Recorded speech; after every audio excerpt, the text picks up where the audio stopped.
د بلینکن تازه څرګندونې بلینکن د افغانستان له بېوزلو سره د امریکا د 308 میلیونو ډالرو د مرستې یادونه کړې. ویل چې دا مرستې به د نړیوالو موسسو له لارې تر افغانانو ورسیږي. دوستانو په دې هیله چې روغ جوړ به وي، ویډیو را سره تر پای وګورئ، زموږ چینل سبسکرایب کړئ.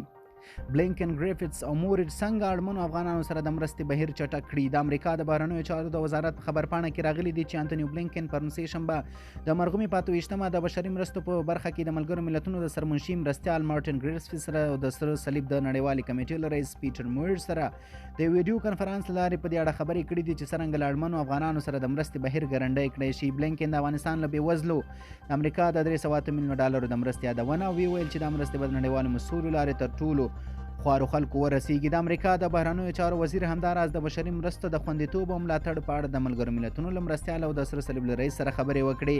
بلینکن، ګریفټس او مورټ د دریو سره ویلي دي چې د افغانستان لپاره په افغانستان کې وضعیت ډېر ستونزمن دی. دوی ټینګار کړی چې ډاډ ترلاسه کړي چې اړمنو کسانو ته په افغانستان کې مرستې رسیږي. ملګرو ملتونو تېره اونۍ وویل چې له اړمنو افغانانو سره به مرستې له 15 میلیارډ ډالرو ته اړتیا لري چې 4.4 د افغانستان دننه او څه باندې 600 میلیونه ډالر د افغانستان څخه بهر په ګاونډیو هیوادونو کې مهاجرو ته پکار دي.